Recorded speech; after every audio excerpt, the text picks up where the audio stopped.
In die begin was die woord daar, en die woord was by God, en die woord was self God. Hy was reeds in die begin by God. Alles het deur hom tot stand gekom, ja nie 'n enkele ding wat bestaan, het sonder hom tot stand gekom nie. In hom was daar lewe, en die lewe was die lig vir die mense. Die lig skyn in die duisternis, die duisternis kon dit nie uitdoof nie. Die woord het mens geword en onder ons kom woon. En ons het sy heerlikheid gesien, die heerlikheid wat hy as die enigste seun van die Vader het, vol genade en waarheid. Uit sy oorvloed het ons almal genade op genade ontvang. God het die wet deur Moses gegee. Die genade en die waarheid het deur Jesus Christus gekom. Niemand het God nog ooit gesien nie, maar sy enigste seun, self God, wat die naaste aan die Vader is, die het hom bekend gemaak.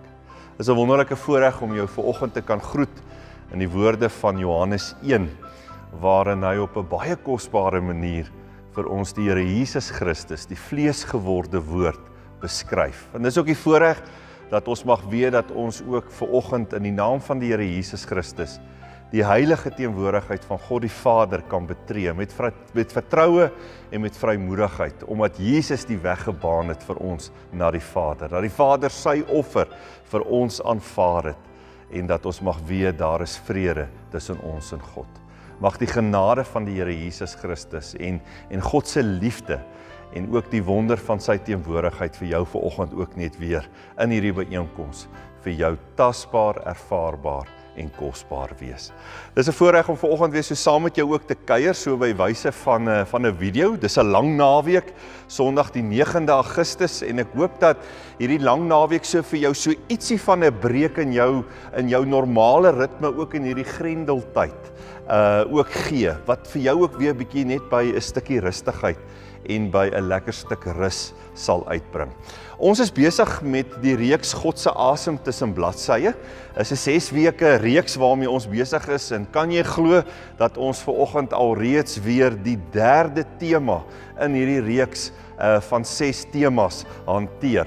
Ek wil jou maar net weer vinnig herinner aan ons feesnaweek waarop hierdie hele reeks afstuur, wat die naweek van die 28ste tot die 30ste Augustus hier by ons in die gemeente gaan plaasvind. Vrydag die 28ste Augustus het ons daar die kidskermis in 'n boks vir ons kinders, en jy kan die bestellings by die kerkkantoor kan jy daarvoor deurgee, en het ons ook weer wegneem etes in die vorm van worsrolle en hamburgers wat jy ook kan bestel. En dit gaan alles by wyse van 'n drive-through dan op Vrydag die 28ste dan geskied. En dan Sondag die 30ste Augustus het ons 'n inry erediens. En soos wat ek van julle so al bietjie raak geloop het, ook so in die dorp of in 'n winkel, is daar 'n groot opgewondenheid wat ek optel rondom hierdie inry erediens. So daarom reël asseblief jou dinge en kom kuier daardie oggend op 'n baie spesiale manier saam met ons in jou motor, jy en jou hele gesin, waarin ons dan saam ook in die Here se teenwoordigheid gaan wees hier op ons eie kerkterrein. En daardie oggend sluit ons ook ons fondsinsameling vir die Bybelgenootskap van Suid-Afrika, sluit ons dit ook af, wanneer jy al jou sente en rande wat jy spaar in hierdie tyd, jou klein geld, wat jy dan vir ons ook daardie oggend na die kerkgebou dan ook bring. Ek wil ook net ietsie onder jou aandag bring, en dit is ons gemeente se Bybelskool, dat ten spyte van die grendeltyd, is ons Bybelskool heel aktief aan die gang, elke week wat dit plaasvind. En dit vind in die vorm van 'n WhatsApp groep plaas, wat jy jou nommer kan deurgee na die kerkkantoor toe. Ons plaas vir jou op daardie groep, en dan ontvang jy dan weekliks 'n video so van Jade Tooi, ons bedieningsleier by die Bybelskool. Stuur hy weekliks vir ons 'n videoetjie deur van daardie Bybelboek of gedeelte van die Bybelboek wat ons daardie week dan spesifiek hanteer. So stuur jou naam deur, en op so 'n manier verdiep jou kennis rondom die woord, en glo ek ook sal jou liefde vir die woord ook baie, baie meer word. Nou, dis 'n voorreg om vanoggend weer saam uit die woord van die Here met jou te kan lees, en ek wil vanoggend graag 2 gedeeltes saam lees. Die heel eerste gedeelte gaan ons so 'n paar oomblikke ook oor praat in ons prediking, En dit kom uit Hebreërs 4, en ek gaan daarvan net vers 12 en 13 saam lees, waar die Hebreërs skrywer vir ons 'n baie kosbare perspektief gee op die woord van die Here, 'n kosbare metafoor gebruik vir die woord. En hy het die volgende geskryf in Hebreërs 4, daarvan in vers 12. Hy sê die woord van God is lewend en kragtig. Dit is skerper as enige swaard met 2 snykante en dring deur selfs tot die skeiding van siel en gees en van gewrigte en murg. Dit beoordeel die bedoelings en gedagtes van die hart. Nou ons weet die swaard waarvan hy hier praat was 'n spesifieke swaard wat 2 snykante gehad het, wat geweldig skerp was en wat 'n soldaat gewoon het links en regs geswaai het, en dit het alles wat in sy pad gekom het hy vernietig en oopgekloof. En dis daardie metafoor wat hierdie beskrywer dan nou gebruik ook hier in Hebreërs 4 vir die woord. En dan gaan ons lees ons in vers 13 staan daar is ook niks in die skepping wat vir God onsigbaar is nie. Alles lê oop en bloot voor sy oë, en aan hom moet ons rekenskap gee. Nou in die lig van hierdie metafoor van die swaard wat alles oopmaak en oopkloof, is dit die gedagte wat die woord ook vir ons hier wil gee, dat alles in ons lewe deur die woord van God oopgemaak word, geopenbaar word. En dan lees ek weer ons kerngrondteks vir hierdie hele reeks van God se asem tussen die bladsye, 2 Timoteus 3, vanaf vers 16 en 17, lees ek net weer vir jou, dat Paulus vir Timoteus skryf, hy sê, die hele skrif is deur God geïnspireer, en het groot waarde om in die waarheid te onderrig, dwaling te bestry, verkeerdhede reg te stel, en 'n regte lewenswyse te kweek, sodat die man wat in diens van God staan, volkome voorberei en toegerus sal wees vir elke goeie werk. Dit ons skrifgedeeltes waarby ons vanoggend so vir 'n paar oomblikke saam gaan stil staan. Nou ons is besig met tema 3 van hierdie reeks God se asem tussen bladsye. En ons het in die heel eerste tema het ons so 'n paar oomblikke stil gestaan rondom die inspirasie van die woord en ook die gesag van die woord, wat dit op ons lewe het, die appel daarvan op ons lewe. Verlede week, in ons tweede tema, het ons so vir 'n paar oomblikke stil gestaan by die hele groot gedagte wat ons uit die reformatie, uit die hervorming ontvang het, so 500 jaar gelede, van sola scriptura. En ons het spesifiek stil gestaan by hierdie groot vraag, hoekom ons die Bybel as die enigste gesaghebende bron van God se openbaring van homself en sy wil en karakter beskou, en ons het ook so 'n bietjie oor die implikasies daarvan op ons lewens gepraat.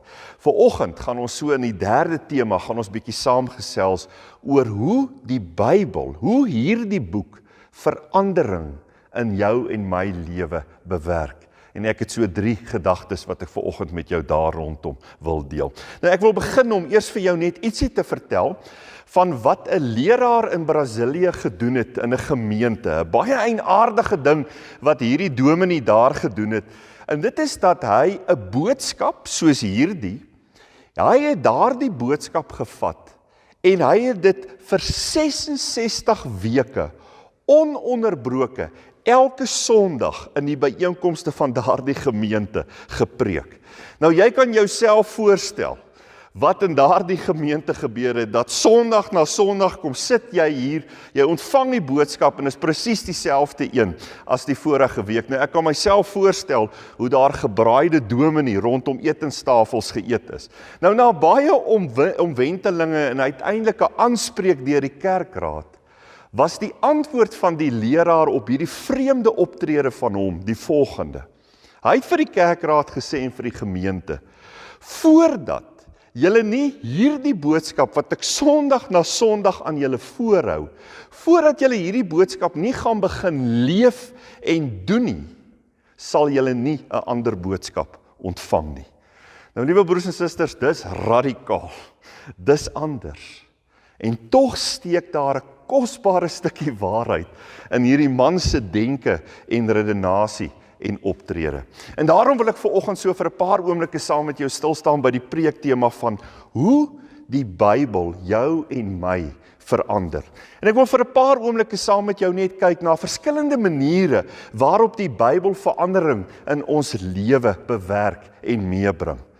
God se werksaamhede in jou en my lewe is nie daar om jou en my te preserveer nie, maar dit is daar om jou en my te verander. En die agent tot hierdie verandering wat God in ons lewe wil bring, is by uitstek die woord van God, saam met die inwerking en die leiding van die Heilige Gees, saam met omstandighede soos beproewings en iets dalk soos hierdie grendeltyd, wat God ook in sy hande neem, om ook geestelike groei in ons lewe te bewerk. Maar by uitstek is die agent van verandering wat God in ons lewe wil bring, die woord van God. Die Bybel het krag om lewens te verander, omdat ons God se woord daarin vind. Nou die Hebreërskrywer het dit vir ons nou pragtig vanoggend verwoord in Hebreërs 4 vers 12, toe hy gesê het, dat die woord van God is lewend en kragtig. Dit is skerper as enige swaard met 2 snykante, en dring deur selfs tot die skeiding van siel en gees, en van gewrigte en murg. Dit beoordeel die bedoelings en die gedagtes van die hart. Nou die woord word vir ons hier op 'n verrassende perspektief word dit vir ons beskryf deur die Hebreërskrywer. Normaalweg wanneer die woord, die Bybel oor God se woord praat, dan kom 'n mens agter dat die woord is nie aktief of handelend nie. Dit word nie vir ons aktief of handelend beskryf nie. Gewoonlik is dit die mens wat met God se woord handelend en aktief omgaan. Want dis die mens wat God se woord moet ondersoek, wat God se woord bestudeer, wat God se woord ontleed, wat God se woord probeer verstaan, elke versie, perikoop, hoofstuk, boek, soos wat dit na ons kant toe kom. Dit is die mens wat die woord van God moet gehoorsaam. Dis die mens wat vanuit geloof uit hierdie boek behoort te leef. Maar die Hebreërskrywer kom hier in hierdie gedeelte en hy keer as ware die rolle in Hebreërs 4, draai hy as ware om, hy keer dit om.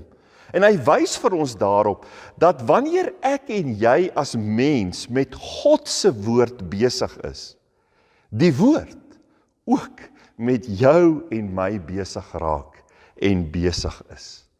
En dit is wat hy vir ons probeer beskryf wanneer hy vir ons sê dat die woord is lewendig. Dis aktief, dis energiek, dit het die krag en die mag om dinge te verander. Dit is skerper as enige snydokter se skalpel. Want die woord van God het die vermoë om tot reg in die hart van 'n saak te sny.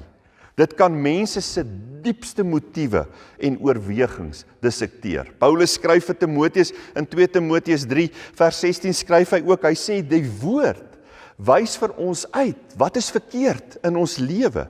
Die woord wys vir ons wat reggemaak moet word in ons lewe en wys ook vir ons wat het ek nodig in my lewe. Nou die wonder van die woord is, dis nie 'n saag nie. Dis nie 'n kettingsaag wat net kom en kom plat sny en plat snoei in ons lewe nie. Nee, die woord is eintlik soos 'n skalpel. Dit kan fyn werk doen in jou en my lewe wat daar gedoen moet word. En dit is presies wat ek en jy as mens ook nodig het. Ek wil vir 'n oomblik die vraagie net voorhou, en dis die vraagie van, wat het ek en jy nodig in ons lewe? Wat het ons nodig as mens wat met die woord omgaan? Wat het ons nodig? Wat moet in ons gebeur? En die woordjie wat ek vanoggend wil gee as 'n antwoord hierop, is die woordjie verandering. Dat ons sal verander. Ek het dit nodig, jy het dit nodig. En verandering is waarskynlik die een ding in die lewe waarteen ons as mens baie graag skop. Ons hou nie van verandering nie. Ons kan gewoon maar net dink wat in ons harte en in ons lewens en in ons menswees gebeur het, hierdie afgelope tyd van die grendeltyd, wat verandering aan ons gebring het, in ons denke, in ons leef, in ons werkswêreld, in ons gesins- en verhoudingswêreld. Ons hou nie van verandering nie. Hoe gouer, hoe beter ons hier kan uitkom, hoe beter vir ons om weer terug te kom na hoe dinge was, sê baie van ons. Ek dink verandering kom onder andere ook na vore in ouderdom. Die ouderdom kan jy nie keer nie. Die ouderdom bring verandering. En ek dink daarom is daar ook hierdie geweldige opkoms in ons dag en tyd van die skoonheidsindustrie, juis om verandering wat die ouderdom bring teen te werk. Dikwels verwag ek en jy ook baie keer dat ander mense in ons leef en invloedsfere moet verander.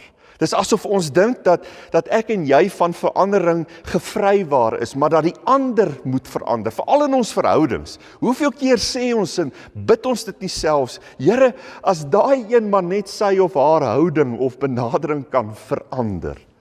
Terwyl baie keer die sleutel vir die herstel van verhoudings, die genesing van ons verhoudings, die gesondheid van ons verhoudings afhanklik is, juis van die verandering wat by my as mens behoort plaas te vind.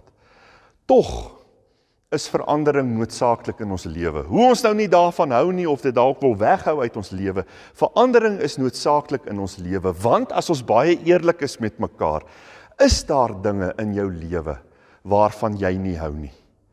As jy baie eerlik is met jouself, dan weet jy daar is dinge en gesindhede en maniere van doen en dink en praat, en so kan ons dit opnoem, wat jy weet dat jy eintlik dit nie in jou lewe wil hê nie. Dinge wat verander moet word in jou lewe. Nou ten opsigte van geloofsake, het D.L. Moody dit vir my pragtig gestel. Hy het gesê, dat die Bybel is nie gegee om ons kennis te vermeerder nie. Die Bybel is aan ons gegee om ons lewens te verander. Die Bybel is nie aan ons gegee om ons kennis te vermeerder nie. Dis baie belangrik, maar is by uitstek aan ons gegee om ons lewens te verander. En dit bring my by die vraagie van, hoeveel verandering het daar al in jou lewe plaasgevind op grond van die woord van God? Hoeveel verandering het al in jou lewe plaasgevind op grond van dit wat die woord van God vir jou gesê het, of jou opgeroep het, of wou gedoen het in jou lewe? In die lig hiervan wys die woord vir ons, dat daar 'n hele klomp veranderinge is, wat God deur sy woord in jou en my lewe bewerk en meebring, wanneer ons onsself in die woord van God belê. Vanoggend wil ek so na 3 van hierdie veranderinge kyk. En die heel eerste verandering wat ek vanoggend net gewoon vir jou wil uitwys, wat die woord van God in jou en my lewe wil bewerk, is dat dit herskep jou en my lewe. Die woord herskep jou en my lewe. En die grootste herskepping wat die woord van God in jou en my lewe kan doen, is om ons wedergebore te maak. Om ons by wedergeboorte uit te bring. Dis drasties en dit is dramaties. En dit beteken dood eenvoudig, dat die woord van God het die vermoë om jou en my wat geestelik dood is, as gevolg van die sonde, dat die woord van God jou en my geestelik lewendig kan maak. Dat ons uit water en uit die woord gebore is, soos wat Jesus dit vir Nikodemus in Johannes 3 verduidelik het. En hoor mooi, wedergeboorte kom in 'n mens se lewe in. Die feit dat jy vanoggend kyk na hierdie video en daar sit met 'n sekerheid in die hart, jy's kind van God, dit kom deur die woord van die waarheid wat na jou toe geklink het en verandering in jou lewe gebring het. Sonder die woord van God sou niemand van ons gered kan word nie. Sonder die woord sou nie een van ons geweet het van Jesus Christus wat aan die kruis op Golgotha gesterwe het, sodat ek en jy lewe kan hê, geestelike lewe, ewige lewe, in 'n ewige verhouding met God kan staan nie. Sonder die woord sou ons nie geweet het wat dit is om God te vertrou nie. Sou ons nie geweet het dat God 'n doel vir ons lewens gehad het nie. Sonder die woord sou ons nie geweet het dat God deur sy woord verandering in ons lewe wil bring nie. Wedergeboorte, Die grootste herskepping wat die woord van God in 'n mens se lewe kan bring. Daar's ook ander fasette van my lewe, waarin die woord ook wil herskepping bring, waarin hy ook vir my nuwe lewe 'n voorbegin wil bring. En die wonder van die woord is, dit wys ons onder andere op die oop graf van die Here Jesus Christus. Dit herinner ons in die Openbaring 21 van 'n God wat gesê het, dat kyk, ek maak alles nuut, om vir ons daardeur te herinner, dat daar absoluut niks is, wat vir God onmoontlik is nie. Hy is nie net die skepper nie, maar hy is ook die herskepper, die een wat kan nuut maak, wat vir ons 'n nuwe begin kan gee. Van ons sit vanoggend en kyk hierna, en ons voel ons is in 'n doodloopstraat. Dit voel vir jou lewe, alles wat vir jou so kosbaar is en was, het op die grond geval. Dit lê flenters, dit lê aan skerwe. Dan is die wonder van die woord wat ook weer vir ons kom, na ons toe klink om vir ons te sê, dat weet jy die krag, wat dit alles oortref, die krag om weer te kan opstaan en hoop te kan behou, om lewe te kan hê, die lig te kan sien in hierdie omstandighede, kom van God af, want hy is die herskepper. En dat dieselfde krag wat hy gebruik het om die Here Jesus Christus uit die dood uit op te wek, dat daar dieselfde krag van die Heilige Gees, daardie dinamoeskrag, is ook in jou en my lewe aan die werk, om herskepping in ons lewe te bring.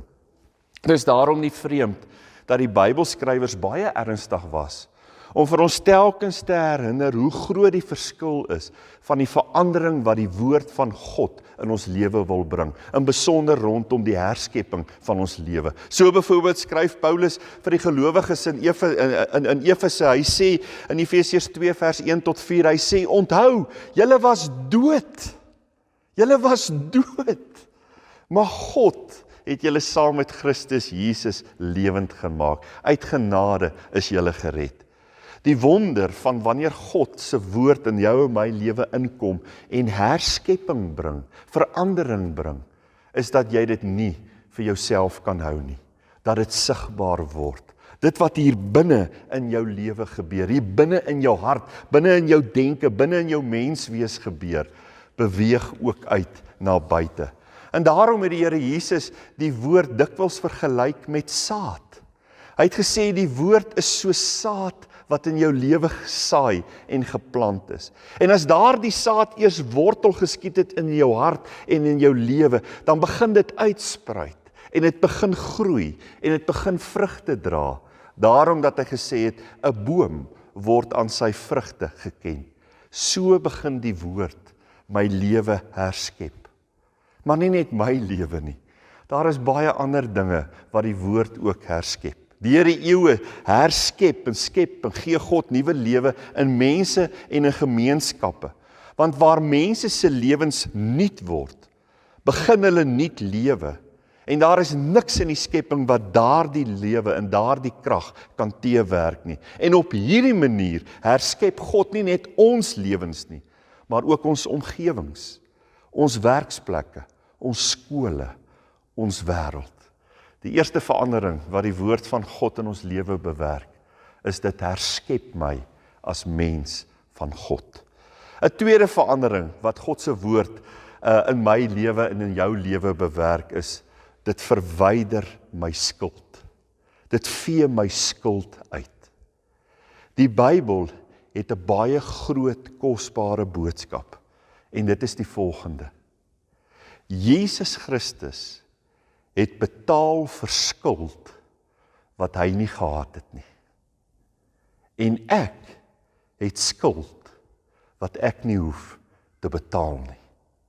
Want God kom in sy regverdigheid en geregtigheid, en hy skryf die skuld wat ek as sondaar teenoor hom gehad het, skryf hy af. Alles op grond van die soenverdienste van ons Here Jesus Christus. Hoor mooi, Jesus Christus het betaal vir skuld wat hy nie gehad het nie. En ek het skuld wat ek nie hoef te betaal nie. 'n ongelooflike ruiltransaksie wat God gedoen het in die koms en die sterwe en die opstanding van ons Here Jesus Christus. En dis 'n ongelooflike groot waarheid. Ons noem dit goeie nuus. Dis die evangelie van Jesus Christus. En dit beteken, ek hoef geen skuld in my lewe meer te hê nie. Ek hoef nie rond te loop met verwyte in my lewe nie. Ek hoef nie rond te loop met skaamte in my lewe nie. En tog is daar so baie van ons wat dikwels opgeskeep sit met herinneringe van die verlede, sondes van die verlede, foute van die verlede, waaroor ons net nie kan kom nie. So baie van ons loop ook baie keer as gevolg van mense wat ons seer gemaak het, loop ons met verwyte in die hart teenoor daardie mense rond. Party van ons is dalk mense wat weet, maar ek het ander seer gemaak en daarom voel ek so skuldig. Het jy geweet? Het jy geweet dat God wil nie hê jy moet deur die lewe gaan met bagasie en skuld in jou lewe nie? Het jy geweet dat God wil hê jy moet vry wees van skuld? Het jy geweet dat God sy woord juis gegee het sodat jy kan vrykom van hierdie skuld? Het jy geweet dat God sy woord gebruik om jou skuld uit te vee? Ons weet Jesus het dit met sy sterwe en met sy opstanding bewerk. Maar God se instrument om dit vandag prakties in jou en my lewe te doen, is deur sy woord. Ons hoor so dikwels iemand sê, ek voel so skuldig. En weet jy, dikwels is daardie persoon skuldig. Hy of sy het dalk geweldige dinge gedoen. Maar die punt wat ek wil maak is vanoggend, dat so baie mense net by hierdie voel skuldig vassteek en net daar stop in hulle lewe. En maak asof daar bepaalde verse in die woord van God nie staan nie. Wat bedoel ek hiermee?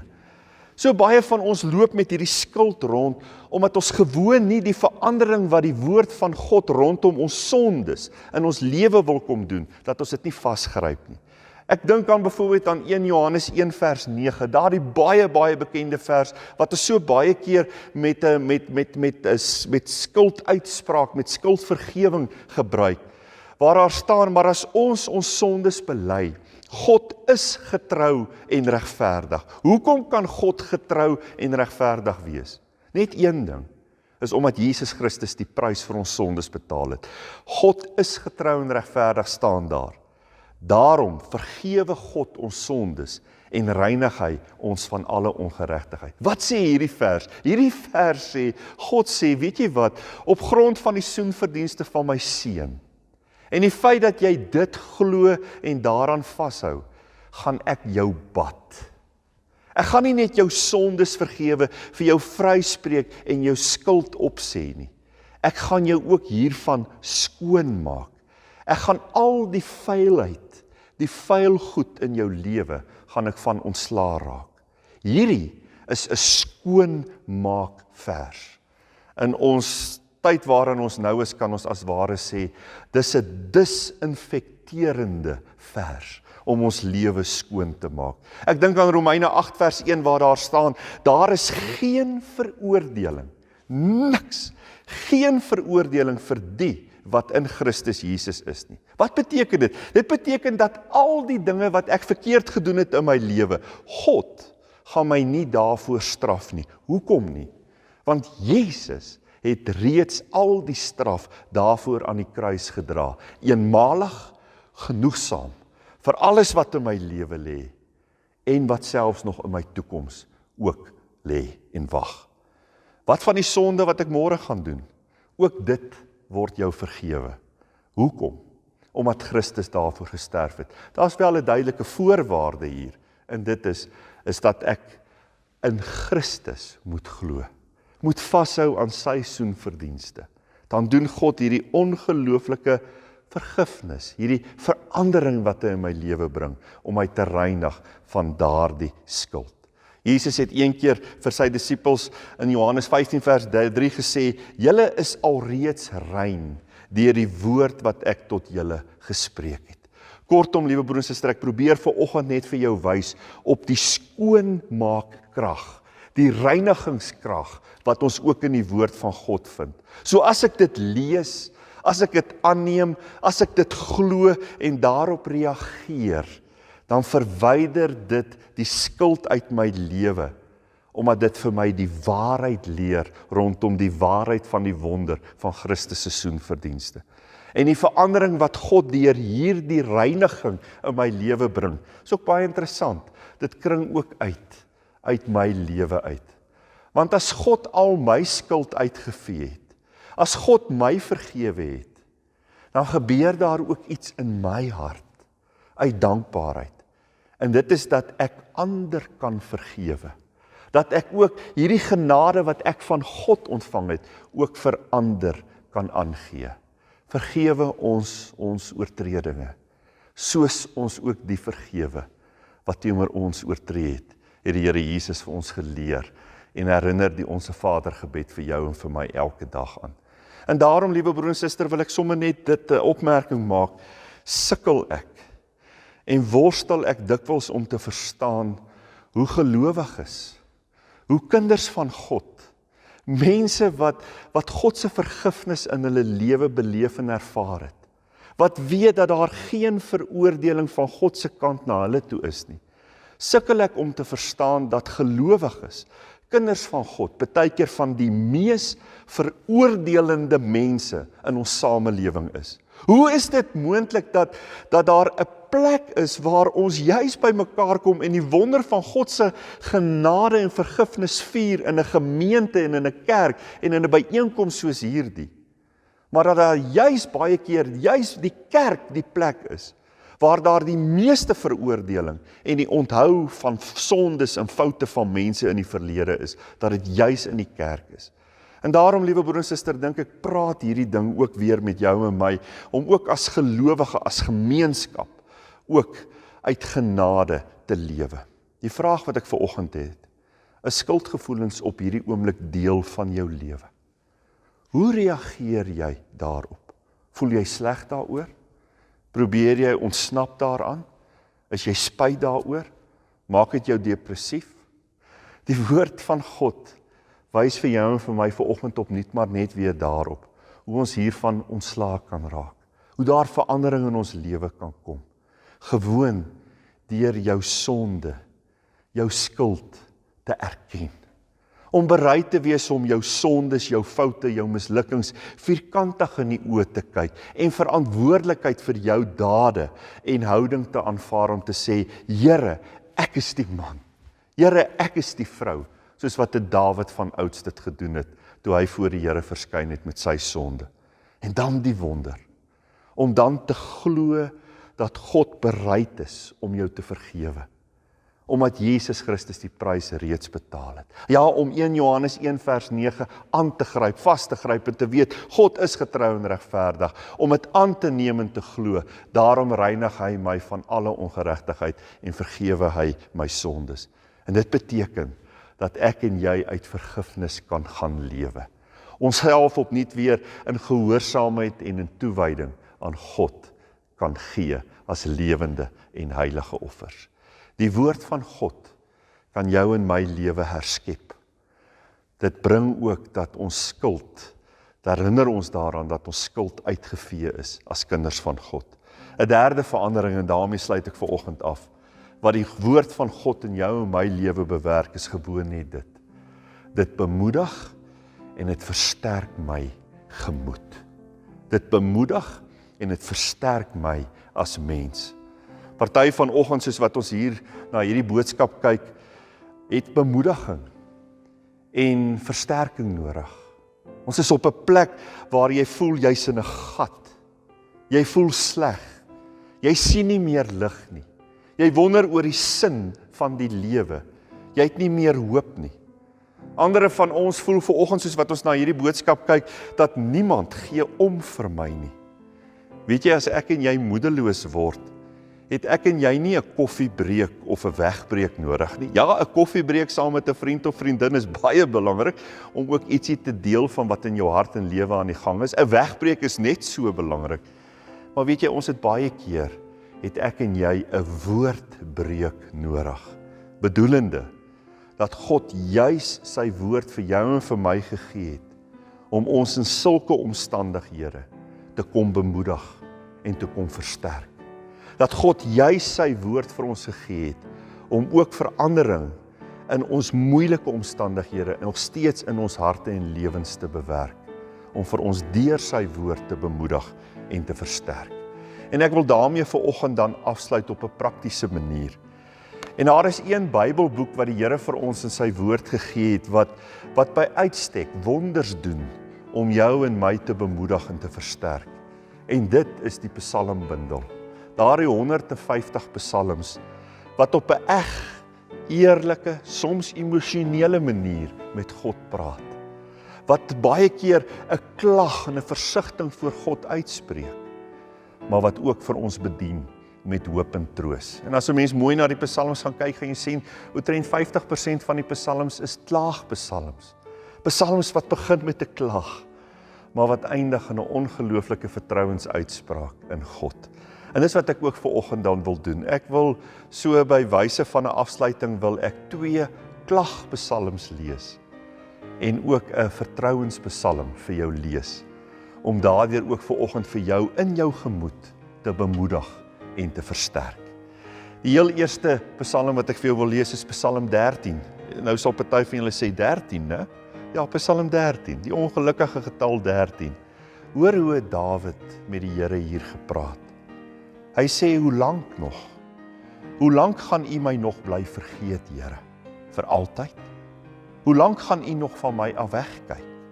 Hoe lank moet ek nog my eie planne maak en my dae met kommer deurbring? Hoe lank sal die vyand my nog oorheers? Luister tog en antwoord my, Here my God. Gee my tog nuwe lewenskrag. Ek wil nie sterwe nie, anders sê my vyand, hy het my oorwin en juig my verdrukkers oor my ondergang. Ek hou vas aan U troue liefde.